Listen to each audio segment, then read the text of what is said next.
Eh bien salut à tous et à toutes, c'est iPhone Retro, j'espère que vous allez bien. Aujourd'hui les amis, on se retrouve dans l'épisode 6 de notre série sur Ioniq 2. Ainsi dans cet épisode, nous allons voir comment implanter un service HTTP au sein de notre application. Cette vidéo fait suite à l'épisode 5 que je vous avais sorti précédemment. Je vous conseille fortement d'aller le revoir ou même de le voir si vous ne l'avez pas vu, c'est extrêmement important parce que j'explique les bases de ce qu'on va voir aujourd'hui. Par ailleurs, je vous avais demandé à la fin de cet épisode 5 quel web service voulez-vous que l'on interroge dans le prochain épisode et vous avez été plutôt nombreux à me répondre, donc ça me fait vraiment plaisir. Et donc suite à tous vos commentaires que j'ai lus, etc., je me suis d'ailleurs pas mal inspiré pour les prochains épisodes. Je vous rassure, même si on ne va pas faire le vôtre parce qu'il n'a pas été choisi par la grande majorité, rassurez-vous, il est possible qu'il arrive plus tard. Ce que vous avez donc choisi est une application basée sur l'actualité high-tech. Ainsi, notre application sera une sorte de flux d'actualité qui va récupérer des informations via une API qu'on va chercher juste après. Cette liste sera composée de plusieurs cellules qui seront des articles. Ainsi, ces articles seront basés sur l'actualité high-tech comme on l'a précisé juste avant, à savoir le nouveau Galaxy S8, la nouvelle console de Nintendo, la Nintendo Switch, etc. Pour réaliser notre application, on va devoir scinder l'épisode en deux parties distinctes pour bien vous faire comprendre qu'au tout début, on va avoir une méthode de recherche. On va chercher une API qui peut être utile. Faites bien attention de bien choisir votre API. Si vous vous trompez, eh bien ça va être très difficile plus tard de récupérer tout ça, ou même il faudra faire carrément une nouvelle application. On va ensuite analyser la documentation, histoire de voir tous les endpoints, où est-ce qu'on va aller chercher nos informations, comment est-ce qu'on va aller les chercher, et puis enfin pour terminer, on va passer à l'implémentation dans notre application. Bien entendu, je vous passe toutes les recherches que j'ai effectuées pour tomber sur cette API qui est newsapi.org et qui est une API extrêmement flexible et gratuite. Alors une fois que vous avez trouvé votre API, il faudra faire attention à plusieurs choses. La toute première déjà, c'est de vérifier si votre API est reliable. C'est-à-dire que si votre API tombe en panne dans 3 jours ou elle tombe en panne toutes les heures, ça va être très embêtant pour vous, déjà pour le développement, mais aussi pour le déploiement. Et oui, par exemple, si vous proposez une application sur l'App Store ou sur le Play Store, qui est reliée donc avec cette API, qui est News API par exemple, et que News API, donc qui n'est pas de vous, vous ne contrôlez rien du tout, vous n'avez pas les serveurs sous votre main, et bien si l'API tombe en panne, et bien votre application également, et ça risque d'être assez embêtant parce que vous ne pourrez absolument rien faire, vous n'avez pas la main sur les serveurs et donc vous ne pourrez pas les redémarrer, vous devrez attendre que News API fasse son travail entre guillemets. Donc dans ce genre de situation, vous êtes totalement spectateur et pour l'éviter de l'être, on va devoir vérifier un petit peu cette API, si elle est reliable, donc si elle est constamment en ligne. Alors bien entendu, on ne peut pas être à 100%, ce n'est pas possible, mais au moins à 99,9%, donc vérifiez bien tout ceci, faites des tests de votre côté, regardez un petit peu la documentation, regardez sur internet si votre API est viable, si des gens l'utilisent par exemple, etc. Passé ce petit avertissement, je vous propose de retourner sur News API et voir un petit peu ce qu'elle propose de faire. News API est complètement flexible, c'est-à-dire que vous allez pouvoir récupérer des données, donc des news, de n'importe quel site internet et il y en a 70. Alors c'est quoi l'avantage ? Eh bien on va prendre un exemple très simple. Par exemple, vous faites une application pour Bloomberg, donc vous allez chercher sur le site de Bloomberg s'il n'y a pas une API ou alors un flux RSS, vous allez le trouver et donc vous allez construire votre application là-dessus. Une fois votre application développée, vous allez vous dire, voilà, j'ai envie de passer à une autre application. Ainsi, vous allez regarder, par exemple, vous connaissez un site internet qui est spécialisé dans le jeu vidéo, comme par exemple IGN. Ainsi, donc, vous allez créer un nouveau projet et vous allez devoir aller encore une fois sur IGN, trouver le flux RSS ou l'API s'ils en ont une, pour pouvoir la récupérer et surtout l'adapter à votre application. Cependant, comme vous l'aurez très certainement compris, il est très probable que IGN et Bloomberg ont une API ou alors un flux RSS différent, même légèrement, mais qui soit un petit peu différent. Et donc c'est là en fait que News API entre en jeu, ainsi vous n'aurez pas une seule source, mais 70 qui sont complètement différentes. Pour bien comprendre, on va aller dans la documentation, donc ce qui est marqué en haut dans la navigation bar, et on va descendre, on va voir qu'on a seulement 2 endpoints. Alors le tout premier, c'est article, c'est celui qui va nous intéresser aujourd'hui, et qui nous promet en fait de récupérer directement une liste de tous les articles présents dans la source. Ainsi, si on descend, on va voir la réponse, voilà ce qui va nous renvoyer, et bien on va voir les articles, donc par exemple l'auteur, le titre de l'article, une description courte de celui-ci, une URL donc qui va pointer vers l'article sur le site internet en question, une image, donc l'image par défaut de l'article, et également quand est-ce que ça a été publié, donc à la date exacte. Ainsi on va avoir un seul modèle qui est donc celui-ci et qui ne va absolument pas changer peu importe la source, c'est-à-dire que vous allez développer votre application basée sur cette structure JSON, donc avec l'auteur, le titre, la description, etc. Et vous avez juste en fait à changer la source, à mettre par exemple Metro, à mettre IGN pour avoir une application basée sur le jeu vidéo, changer par ESPN pour avoir des résultats de sport, etc. Donc c'est vraiment super cette API, ça va vous permettre de modéliser votre application comme bon vous semble avec ce que vous voulez. Bon alors maintenant qu'on a compris un petit peu le principe de cette API, donc qui nous intéresse fortement, on a même la description en bas, ce que ça fait, ce que ça nous renvoie, par exemple ici, que ça va me renvoyer un statut qui est présent juste ici, voilà, statut OK, qui me dit par exemple que ça me renvoie une string, que si la requête a réussi, ça va envoyer OK, sinon ça va envoyer error, et dans le cas d'une erreur, je vais avoir un code et un message d'erreur qui va être affiché. Donc voilà, en fait on a ici, je vous laisserai lire, mais dans ce genre de documentation, vous allez avoir bien tout ce qui vous intéresse. Par exemple pour les articles, comme je vous l'ai dit, voilà, on a la structure par défaut et peu importe la source, ça sera toujours la même. La première étape est désormais terminée, on a analysé ce que l'API était capable de nous retourner, ça nous correspond très bien. Je vous rappelle, on va faire une petite liste, on va afficher l'image de l'article, l'auteur, le titre et pourquoi pas une description, ça c'est pas sûr, et la date. Donc ça nous intéresse parfaitement, avec l'URL également quand on va taper sur la cellule. Donc c'est nickel, la première étape est validée, notre API est intéressante. Maintenant que la réponse est OK, on va maintenant s'attarder à la création de la requête pour pouvoir récupérer ce genre d'informations. Alors pour cela, on va se rendre dans les endpoints, je vous rappelle c'est ici, et on va cliquer sur le tout premier, donc c'est celui qui nous intéresse. Alors on a deux choses, on a tout d'abord les paramètres ainsi que la requête qui vont nous intéresser. La requête bien entendu c'est le cœur de ce qu'on va devoir envoyer, cependant je ne peux pas l'envoyer comme ça parce que je vais devoir renseigner des paramètres qui sont précisés au-dessus. Ainsi on en a 3, dont 2 qui sont requis, donc ils sont obligatoires, comme par exemple la source. Encore une fois, cette documentation est très bien faite parce qu'elle nous dit exactement ce qu'il faut mettre. Par exemple, ici, on dit que c'est requis, qu'il nous faut l'identifiant de la source. Donc pour ça, on va aller sur source index, on va cliquer dessus. Et là, on va avoir également tout ce qu'on a vu précédemment, c'est-à-dire ici, en noir, ce qu'on va devoir renseigner. Si on veut, par exemple, les BBC News, on va mettre le tag BBC-News comme ceci. Si on veut, dans notre cas, The Next Web, qui est juste en dessous, voilà, ici, je vais mettre The-Next-Web. Si je descends dans le second paramètre, je vois API Key qui est également en tant que requis. Donc c'est une clé d'API qui va identifier entre guillemets le développeur et surtout le projet. Donc je vous retourne à l'épisode 5 précédemment où j'expliquais vraiment ce que c'était une clé d'API. Alors là ils nous mettent que c'est requis, cependant pour le moment on n'en a pas. Donc on va regarder un petit peu dans le site s'il n'y a pas un endroit où on demande si on ne peut pas créer une clé, s'enregistrer ou pas. Et donc bingo, si je vais sur l'adresse par défaut, donc la base, j'ai directement Get API Key, donc je vais cliquer là-dessus et je vais avoir un formulaire d'enregistrement. Alors bien entendu cela peut varier parmi les API, il y en a certaines qui sont totalement gratuites, vous n'avez pas de clé d'API, d'autres qui sont payantes, d'autres comme celle-ci qui sont gratuites mais vous devez vous enregistrer, etc. Dans le cas présent, je dois donc m'enregistrer, donc je mets mon adresse email, je mets mon mot de passe, je coche si je suis un robot ou pas, et puis enfin regardez tout en bas, on a quelque chose qui est très important qui coche, en fait on est obligé de cocher, comme quoi on est obligé d'ajouter un lien d'attribution dans notre application. Alors qu'est-ce que ça veut dire? Eh bien c'est certaines API qui proposent de le faire, c'est-à-dire qu'on vous donne le service, c'est totalement gratuit, vous n'avez absolument aucune limite, la seule chose à faire et à respecter pour vous c'est de mettre un lien comme quoi vous avez récupéré vos données via newsapi.org, et je suppose que vous allez devoir mettre le lien vers le site de NewsAPI dans votre application. Vous pouvez les mettre dans les settings, vous pouvez les mettre dans la page principale, c'est à vous de voir, mais vous êtes obligé de le faire,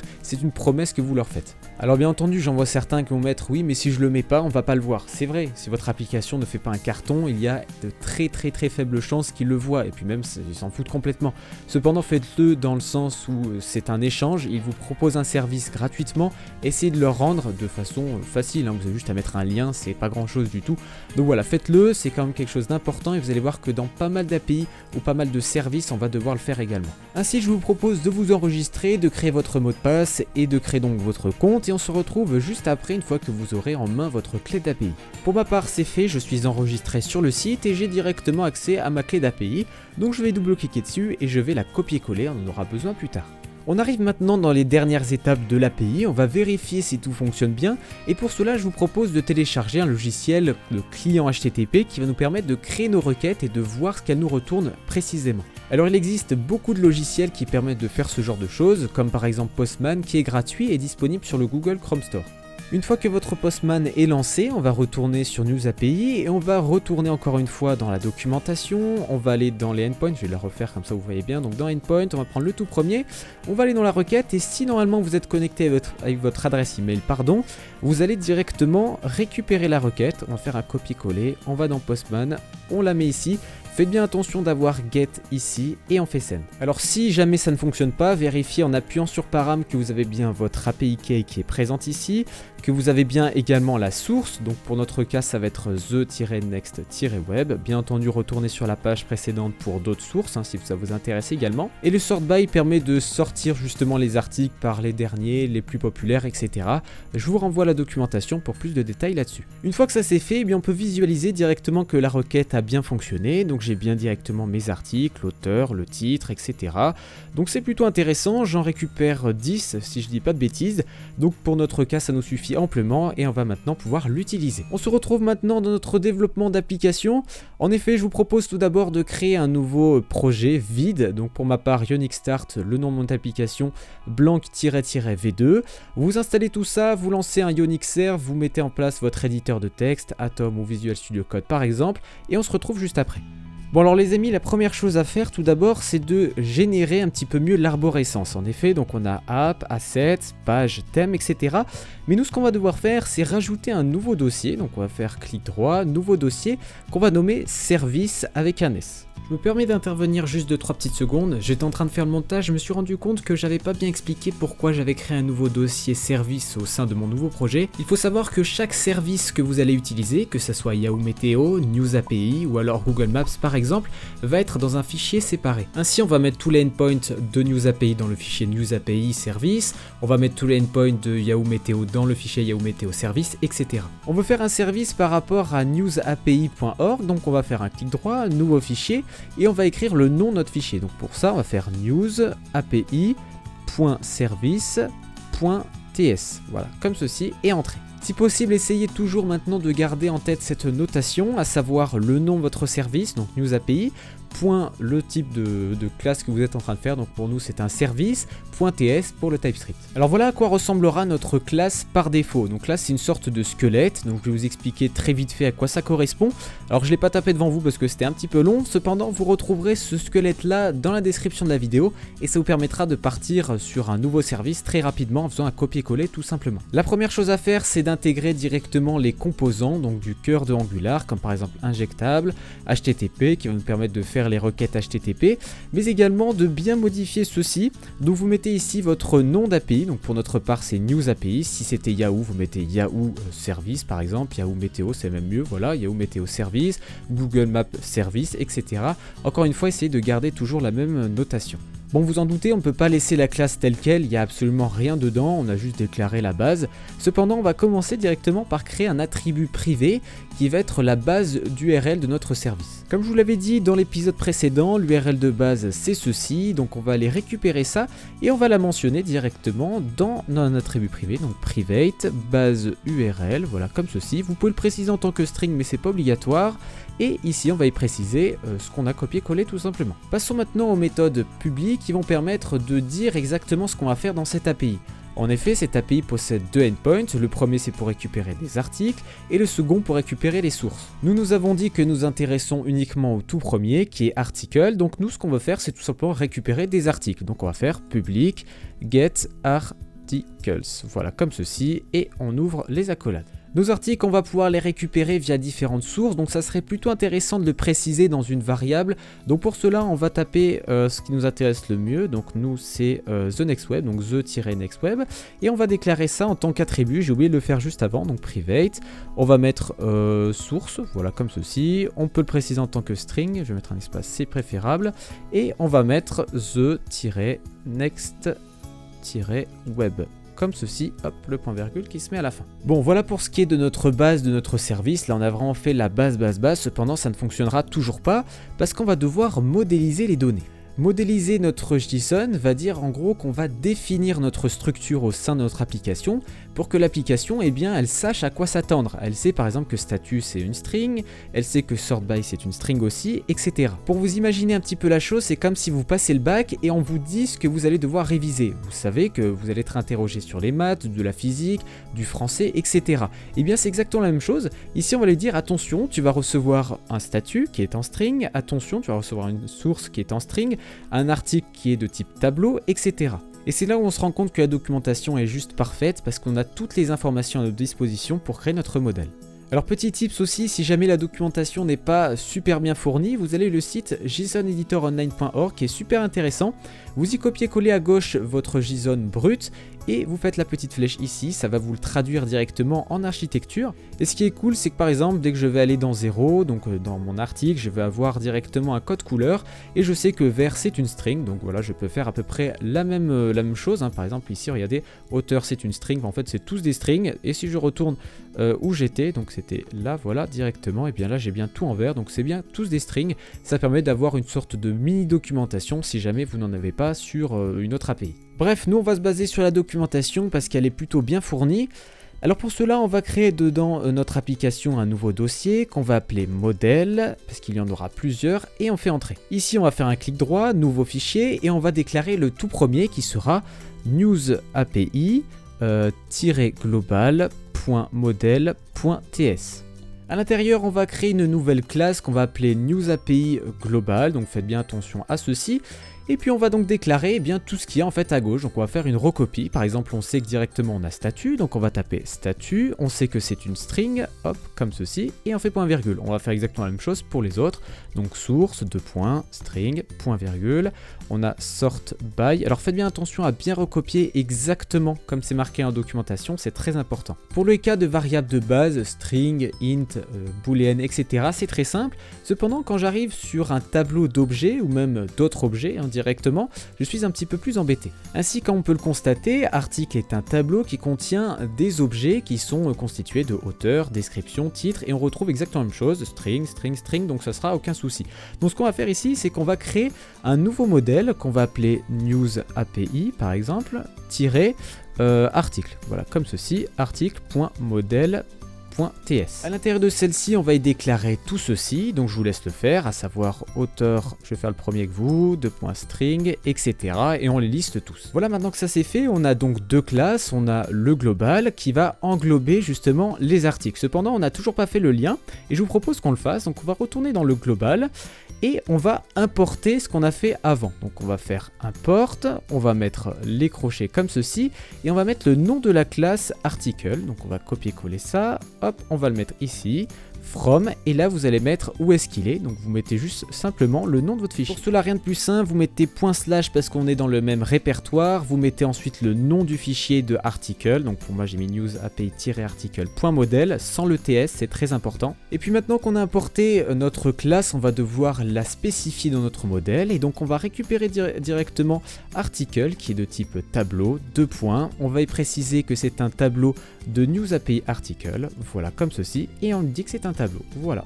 Maintenant qu'on a réalisé nos modèles, c'est désormais terminé, on peut dire qu'on a fait au moins 80 voire 90% du travail, il nous reste plus maintenant qu'à implémenter notre requête HTTP et ça sera terminé. Première chose à faire, c'est importer ce qu'on a fait précédemment, donc on va faire un import, on va retourner dans le fichier précédemment, donc dans le global, faites attention.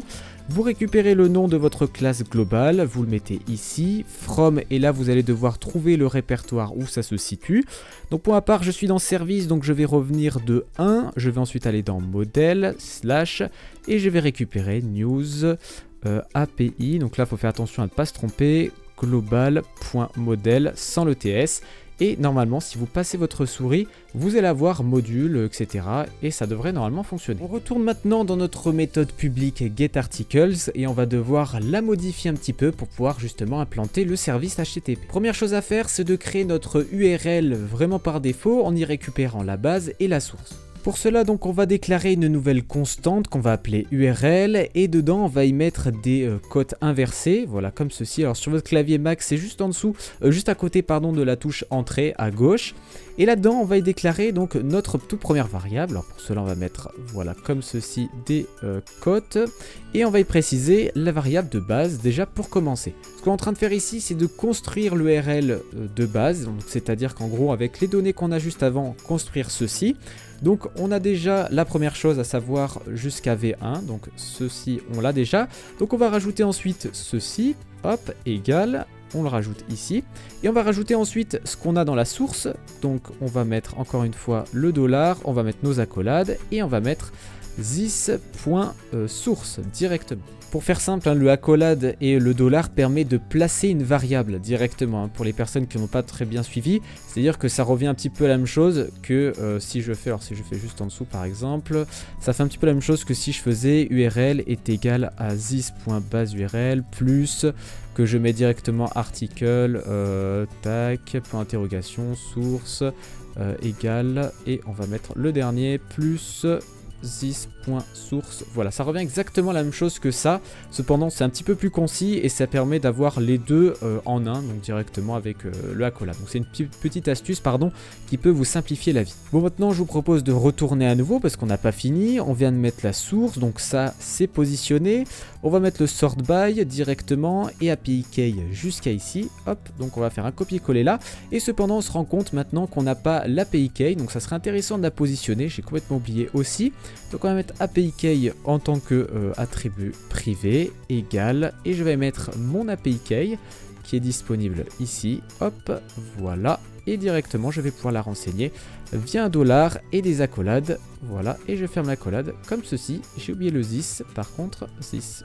Point, et c'est réglé. À ce stade-là, notre URL est correctement générée. On va maintenant passer au lancement de la requête HTTP via une promesse. Alors pour cela, nous, ce qu'on veut, c'est récupérer le contenu d'une requête HTTP et pas simplement faire une requête HTTP, sinon ça n'a absolument aucun sens. Il faut qu'on récupère les données. Pour cela, donc, on va marquer return this.http, donc j'ai mal écrit, this.http. Vous allez choisir ensuite le verbe à utiliser. Si vous avez un doute, vous passez par Postman et vous voyez qu'ici vous avez mis get. Si vous avez mis autre chose, eh bien vous mettez ce qui est marqué ici. Et également dans la documentation, c'est marqué get, donc on va mettre bien la même chose, donc this.get. Et entre parenthèses, on va y positionner notre URL, à savoir URL tout simplement. Pour les personnes qui se demandent d'où sort le this.http, eh bien c'est très simple, il est ici, en fait c'est une déclaration du module HTTP qui se fait directement dans le constructeur. Voilà pour la requête HTTP très basiquement. Maintenant on va la transformer en tant que promesse. Alors pour cela on va revenir à la ligne, on va mettre .toPromise, on va mettre entre parenthèses. En déclarant une promesse, qu'est-ce qui se passe? Eh bien en fait vous êtes en train de dire à votre service, ok, je t'envoie une requête HTTP, cependant tu me promets de me rendre quelque chose. Peu importe si ça soit les vraies données, ou alors les données corrompues, ou alors une erreur tout simplement. Donc là en fait vous êtes en train de dire, je t'envoie cette requête mais tu me renvoies obligatoirement quelque chose s'il te plaît, sinon après je suis un peu dans la merde, si j'envoie ma requête et que j'ai rien en retour, je sais pas ce qui se passe. Donc vous lui dites voilà, tu m'envoies au moins une erreur ou au moins un succès. On va y définir ici nos deux cas. Le premier c'est le cas où tout se passe bien. Dans ce cas présent on va recevoir une réponse qu'on va assigner directement et parser en tant que JSON. On sait que c'est du JSON donc on va le parser en objet. Et on va le caster directement avec notre news API global qu'on a défini juste au-dessus. Et dans le cas où tout se passe mal, on va mettre un catch avec une erreur dedans, donc error. On va mettre encore une fois la fonction fléchée et on va mettre un console.log pour avertir au moins via la console qu'il y a une erreur. Donc on va mettre une erreur est survenue. Voilà, comme ceci. Et vous allez même pouvoir afficher directement le contenu de notre variable erreur qu'on a fait juste avant pour pouvoir avoir un aperçu justement pourquoi il y a une erreur. Dernière petite chose à faire, on va préciser qu'on va y retourner une promesse directement avec le contenu de notre News API global qu'on va préciser ici. C'est un petit peu plus propre, alors il ne nous envoyait pas valdinguer. Pourquoi? Parce que par défaut c'est en tant que any, voilà, vous pouvez le mettre aussi.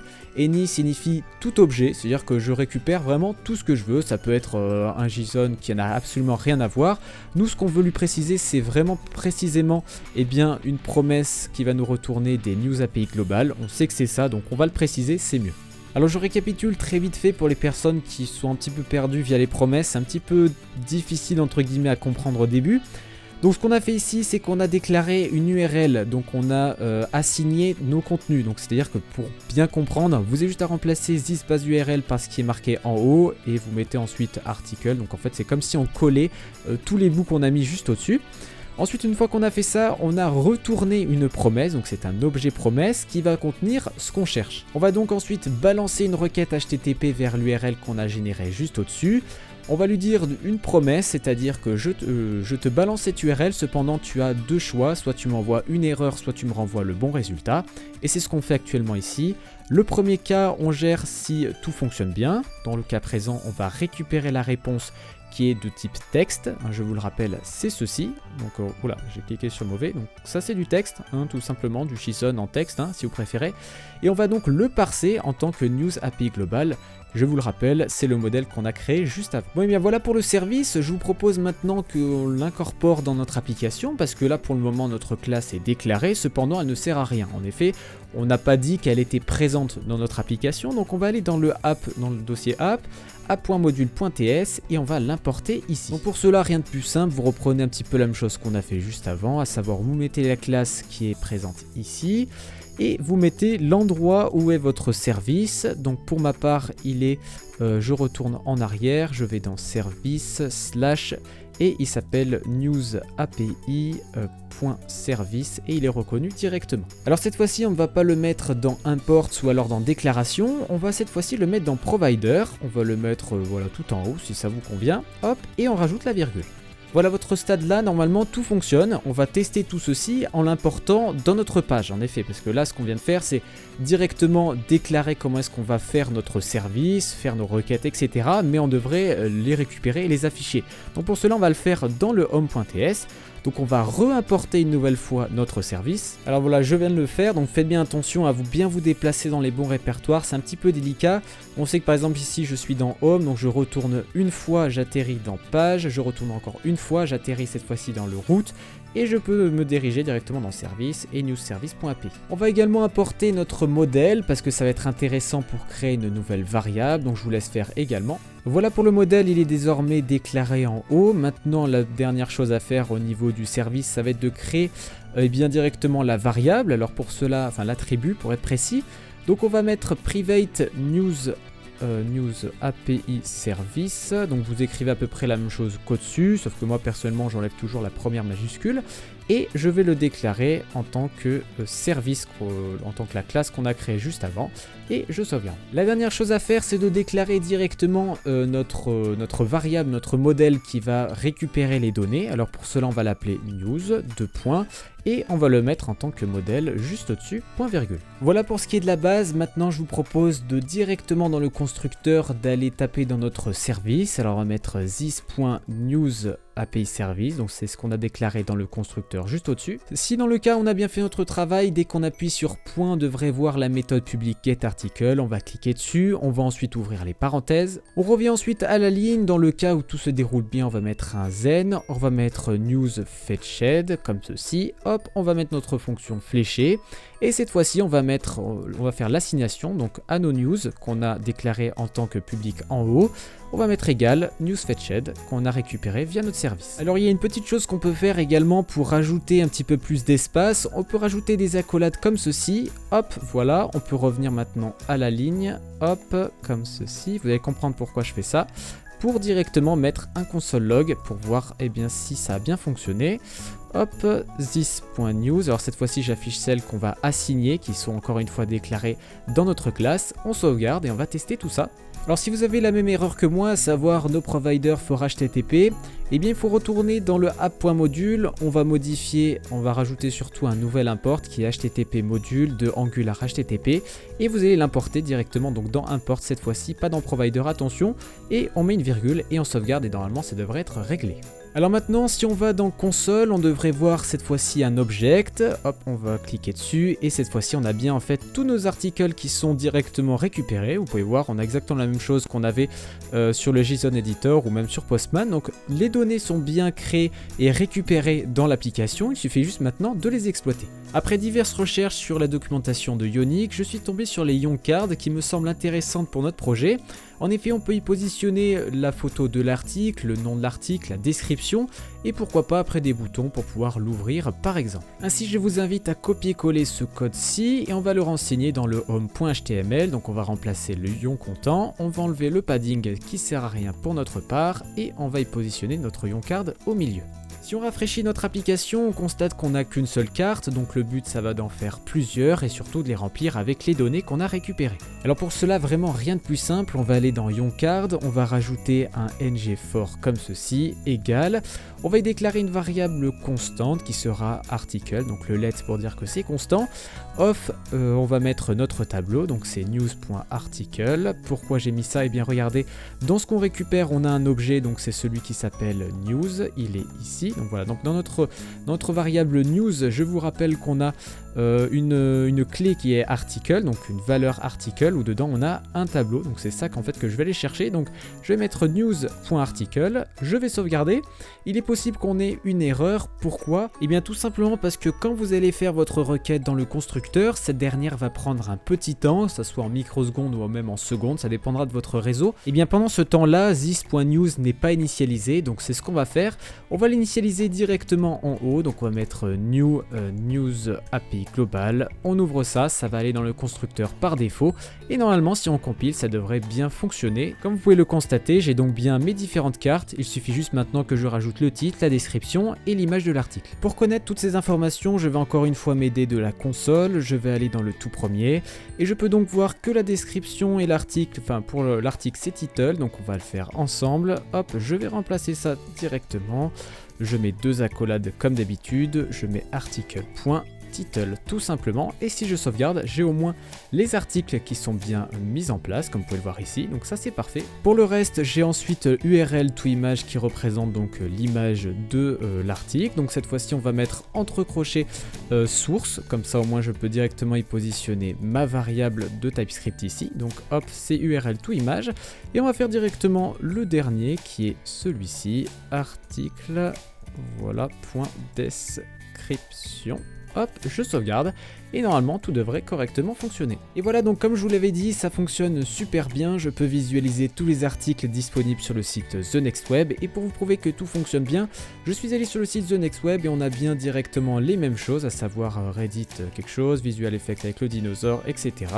Et on retrouve donc bien les mêmes choses. Donc normalement, si on en suit la logique que ce que je vous avais dit juste au début, comme quoi notre API maintenant elle est totalement modulable, c'est-à-dire que voilà, si je veux faire une application pour les jeux vidéo, si je rajoute maintenant IGN à la place de The Next Web dans mon service, qui est ici, hop, on va remplacer par IGN, on sauvegarde, et normalement je devrais avoir une application d'actualité du jeu vidéo. Et donc voilà, comme promis pour IGN, on a bien maintenant des articles plus liés au monde du jeu vidéo, comparé à l'autre, on avait des actualités un petit peu plus high-tech. Libre à vous maintenant de modifier cette application en y rajoutant, eh bien pourquoi pas, un écran de sélection de n'importe quelle source, il y en a 70 je vous le rappelle, comme ça on pourrait sélectionner si on veut du CNN, du Bloomberg, du IGN, etc. Votre application elle est totalement flexible maintenant, elle s'accorde parfaitement à toutes les sources, et donc à vous tester et surtout à vous entraîner là-dessus. J'espère en tout cas que cet épisode vous aura plu, bien entendu vous retrouverez le code source intégralement sur mon GitHub, je mettrai le lien dans la description de la vidéo. Et pour ma part je vous dis à plus et on se retrouve très prochainement pour l'épisode 7, allez ciao tout le monde.